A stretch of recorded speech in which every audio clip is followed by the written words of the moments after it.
Halloween may seem like a time for harmless frights and fun costumes, but sometimes the night conceals things far darker than anything in a costume shop.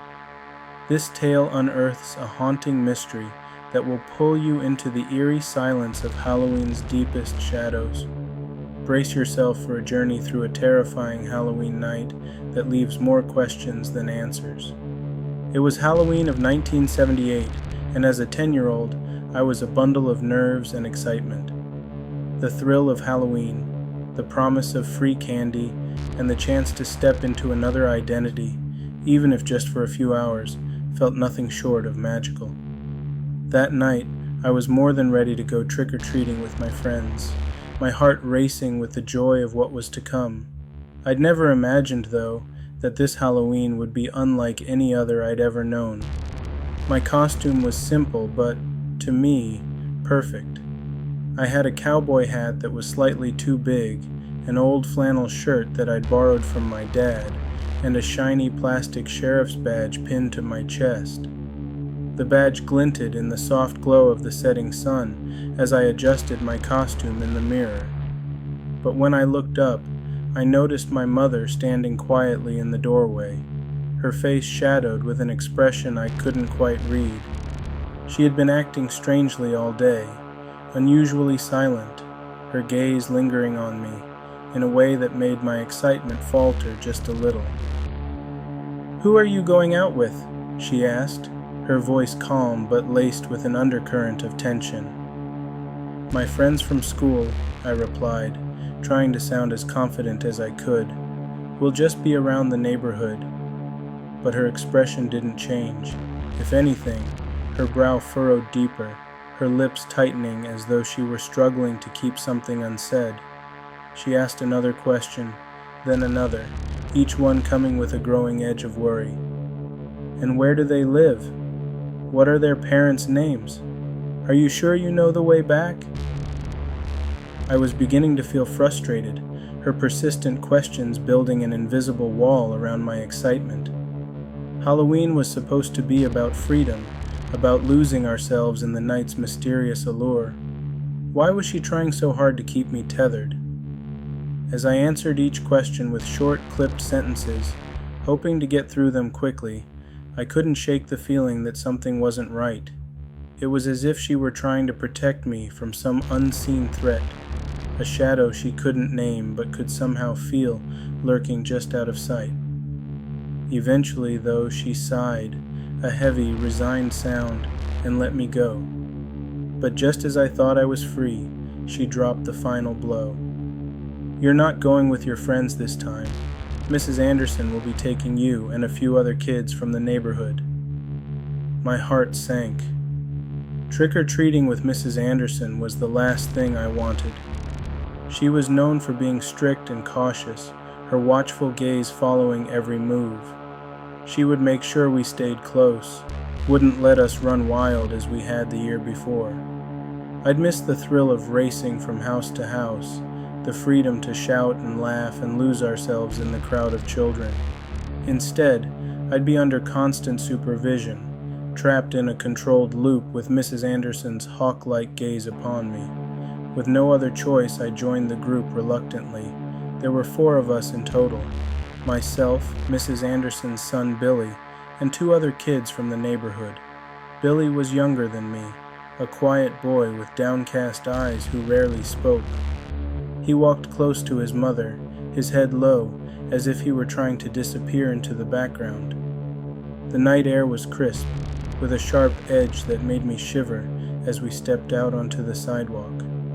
The sky was clear and dotted with stars, and despite my disappointment, a small spark of excitement stirred within me. The houses were adorned with jack-o'-lanterns, their grinning faces flickering in the darkness. Orange and purple lights lined the porches, casting an eerie, enchanting glow over the neighborhood.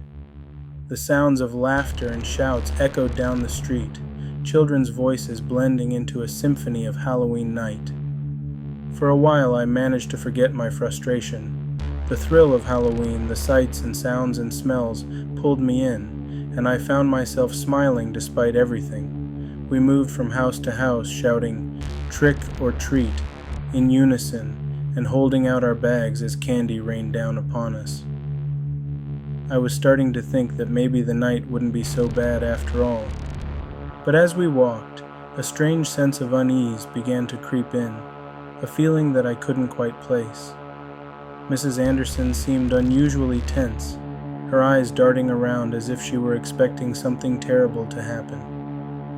Every so often, she would glance over her shoulder, her grip tightening on Billy's hand, as though she feared he might slip away.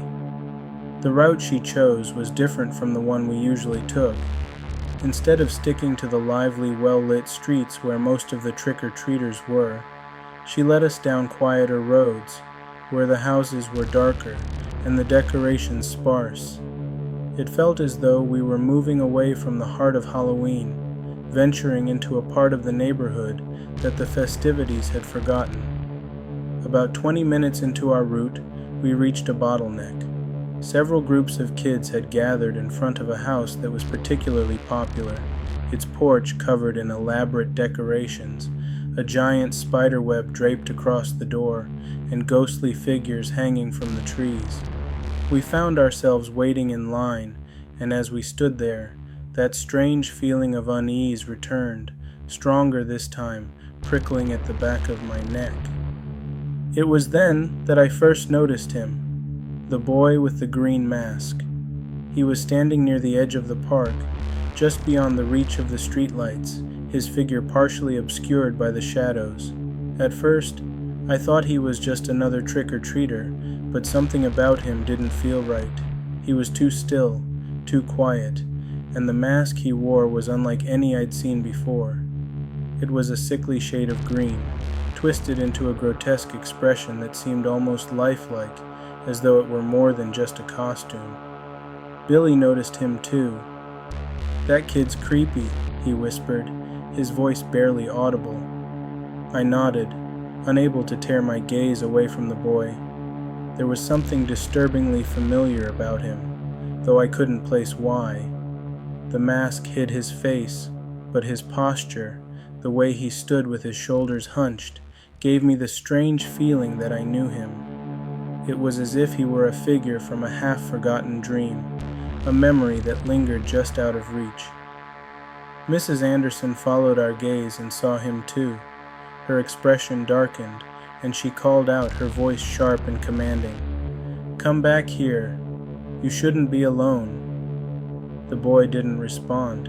He just stood there staring at us, his masked face expressionless, yet somehow filled with an unsettling intensity.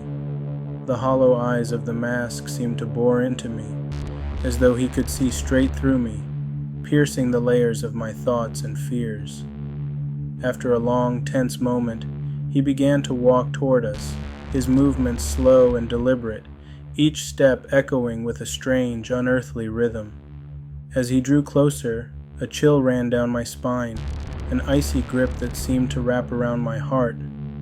The other kids around us fell silent, their laughter fading as they noticed him too. There was a heaviness in the air, a sense of something dark and unnatural that made the hairs on the back of my neck stand on end. When he finally reached us, Mrs. Anderson stepped forward, her stance protective. "Who are you with?" she demanded, her voice trembling slightly. "You need to stay with your group." The boy didn't answer.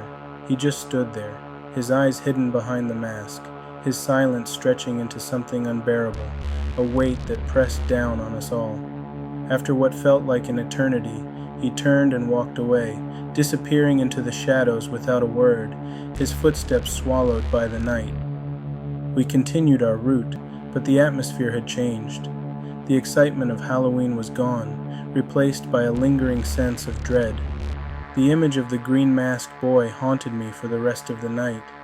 His silent stare etched into my memory, a shadow that followed me long after the lights of Halloween had faded. As I lay in bed that night, staring up at the ceiling, I couldn't shake the feeling that something had changed. Halloween had always been a night of harmless scares, of laughter and candy, and the thrill of the unknown. but now it felt different, darker, as if a door had been opened to something far beyond the realm of make-believe. Little did I know that encounter was only the beginning. Enjoying the suspense? Hit the like button and share this story with friends who crave a thrill. Let's spread the fear and keep the shadows alive. In the days that followed Halloween, our small neighborhood was alive with whispers, low murmurs that passed from house to house, fueled by a strange and unsettling curiosity. It was as if an invisible fog had settled over us, thick with the fear and questions that everyone was too afraid to ask directly. The story was of the boy, the one with the sickly green mask, the boy who had appeared like a phantom in the night and vanished just as mysteriously. People began to talk, weaving tales that were equal parts horror and mystery, each one more haunting than the last. Rumors took root quickly, spreading like wildfire. Some whispered that the boy had disappeared years ago, only to return on Halloween night, his face hidden behind that eerie, unnatural mask that no one could recognize. He had been, according to these rumors, taken by people who practiced dark, forbidden rituals, strangers who lived on the edge of society, hidden from sight, but always watching. They said he had been held captive, forced to endure horrors that twisted his mind, breaking his spirit until he was no longer truly alive, yet not entirely gone. They claimed he had been transformed into something else, something neither living nor dead. As each version of the story spread, it grew darker, more twisted, shaped by the fears and imaginations of those who had seen the boy that Halloween night.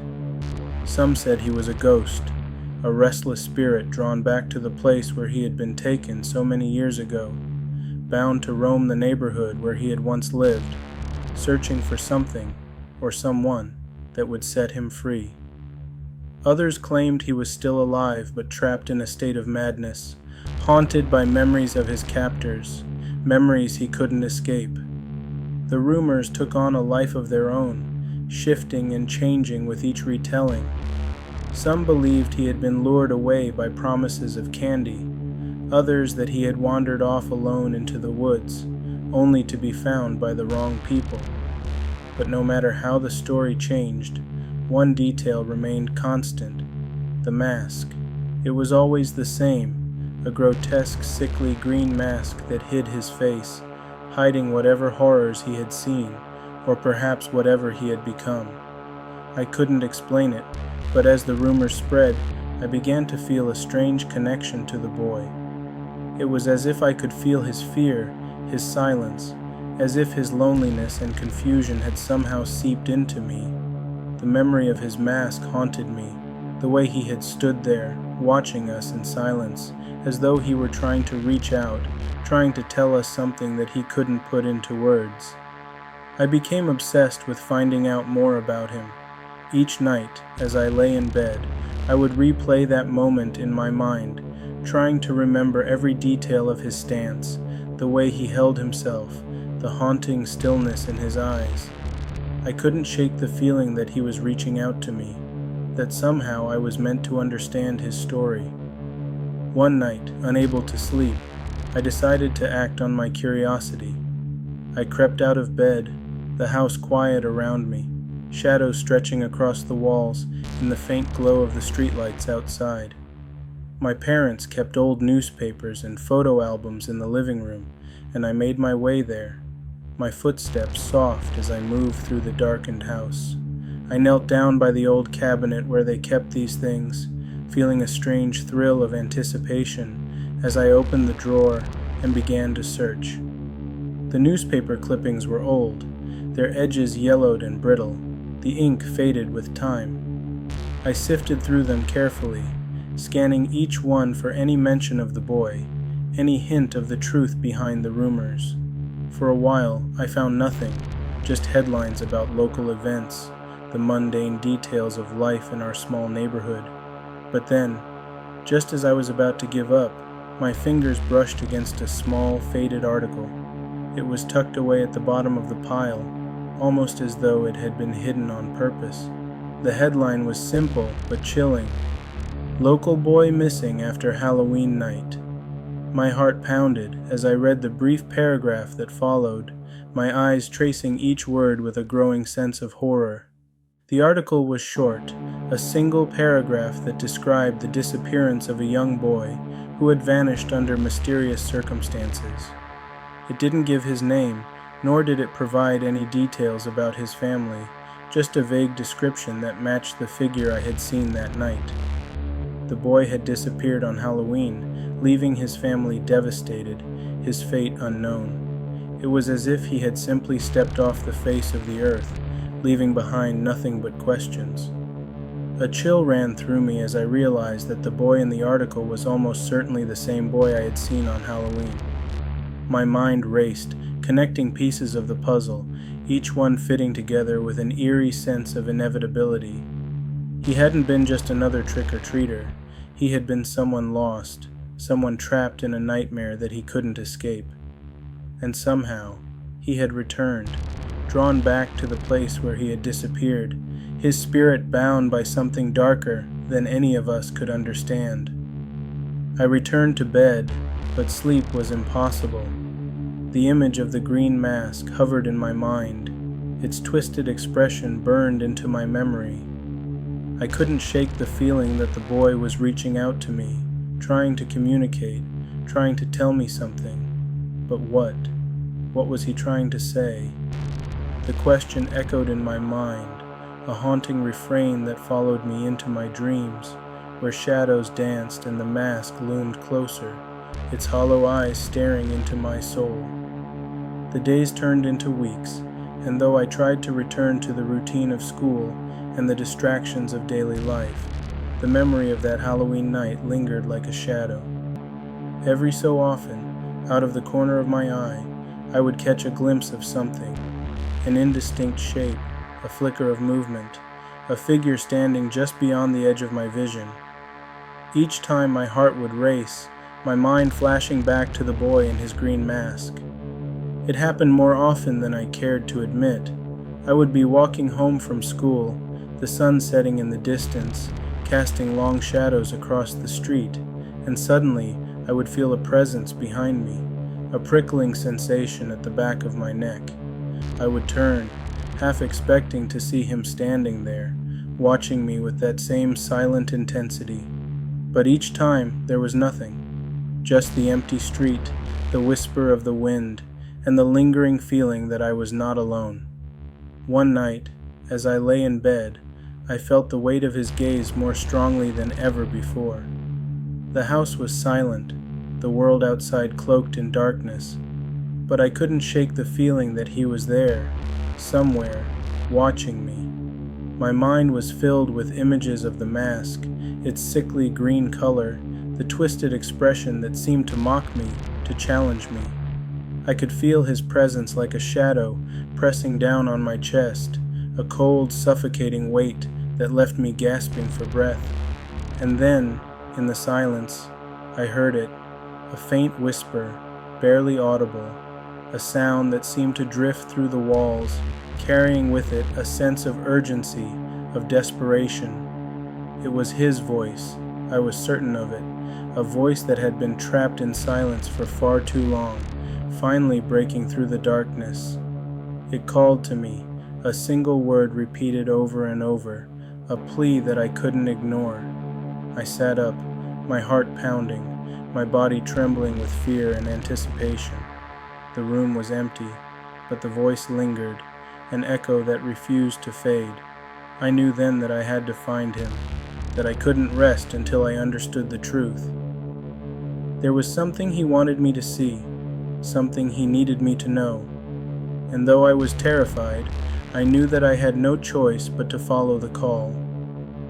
The days that followed were a blur of anxiety and sleepless nights. I could feel the boy's presence everywhere I went, a shadow that clung to me, a reminder of the mystery that I had yet to unravel.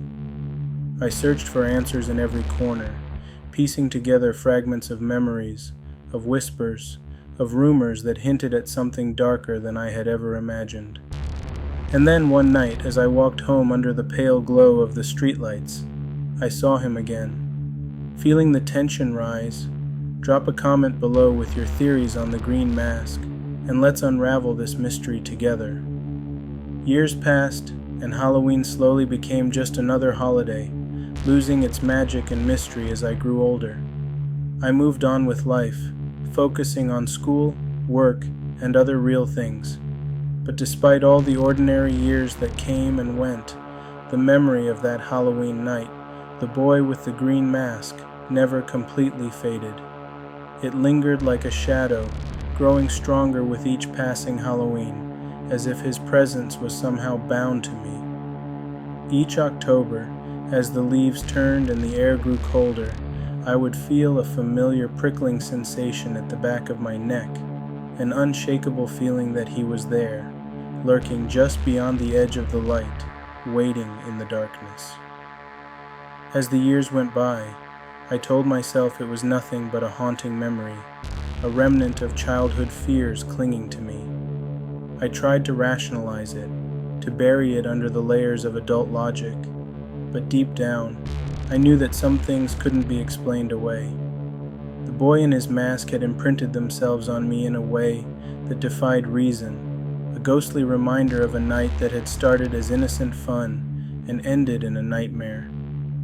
One Halloween night, many years later, I found myself back in the same neighborhood where I had first seen the boy. I was with a group of friends, all of us reminiscing about childhood Halloweens, laughing and joking as we strolled down the familiar streets. The houses were still decorated with the same jack-o'-lanterns, spider webs, and eerie lights, and the smell of autumn leaves and distant bonfires filled the air. Children ran by in colorful costumes, their laughter and screams echoing through the night, filling it with a vibrancy that both comforted and unsettled me. As we walked, I felt a familiar chill run down my spine, a creeping sense of unease that I hadn't felt in years. It was subtle at first, just a prickle of discomfort, a faint sensation that something was watching me. I glanced around, trying to shake off the feeling, but the neighborhood around me seemed to shift, growing darker, colder, as if the warmth of the Halloween festivities had been drained from it. My friends continued walking ahead, caught up in their conversation, oblivious to the dread settling over me. Then, out of the corner of my eye, I saw him, standing in the shadows near the park, barely visible in the dim glow of a distant streetlight, was a figure wearing the green mask. My heart pounded as I stared at him, my breath catching in my throat. He was taller now, his frame more imposing, as though he had grown along with me, but there was no mistaking that mask. It was the same sickly green, twisted into the same grotesque expression that had haunted me for years. The hollow eyes of the mask stared back at me, empty, yet filled with an indescribable malice, a silent challenge that sent a shiver down my spine. I stopped, frozen in place, as he turned to look at me. His masked face was expressionless, yet I could feel the weight of his gaze, a pull that seemed to reach into my mind, drawing out memories I had long tried to forget. It was as if he were reaching into me, probing the darkest corners of my mind, tugging me back into the nightmare I thought I had left behind. The world around me faded, my friends' laughter growing distant, as if I were slipping into a different realm, a realm where time had no meaning and fear reigned supreme. I wanted to call out to my friends, to tell them what I was seeing, but my voice felt trapped, locked in my throat as if I were caught in a nightmare from which I couldn't wake up.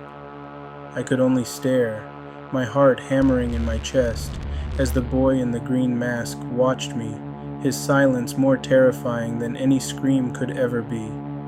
And then, as suddenly as he had appeared, the green-masked figure vanished into the night, melting into the shadows as though he had never been there.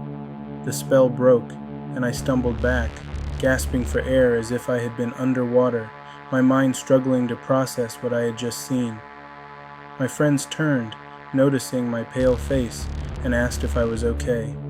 I nodded, forcing a shaky smile, but inside I was reeling, my heart racing with a gnawing fear that I couldn't shake. Every Halloween since, I have felt his presence, lurking in the shadows, watching me from the darkness.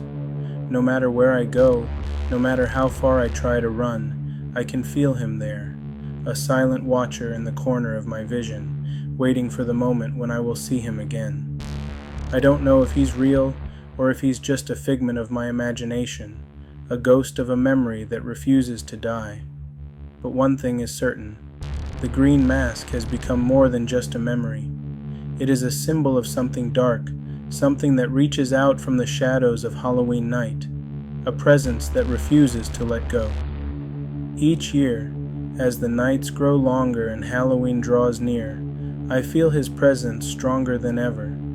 It's as if he's waiting for something, waiting for me to make a mistake, to step too far into the darkness where he resides. And each year, I find myself wondering if this will be the year when he finally comes for me, when the mask will no longer be just a memory, but a reality that I can no longer escape. Now as I write this, the air around me feels thick, heavy, as though he is here, reading over my shoulder, his silent presence a reminder of the shadows that haunt my past. I don't know what he wants, what he's waiting for, but I know that he's there, watching, lurking, his mask a dark beacon that draws me back to the place where it all began. And as long as Halloween exists, as long as children walk through the streets in costumes, that darkness will linger, waiting for the next unsuspecting soul to cross its path. For the green mask is not just a piece of fabric, it is a doorway, a bridge to a place that lies beyond our understanding, a place where fear is not just a feeling, but a living, breathing entity that waits for the moment when the line between our world and its own begins to blur. Did this story leave you chilled? If you haven't already, subscribe to Nightmare Narratives and turn on notifications to ensure you never miss a spine-tingling story. And remember, sometimes it's better to stay in the light.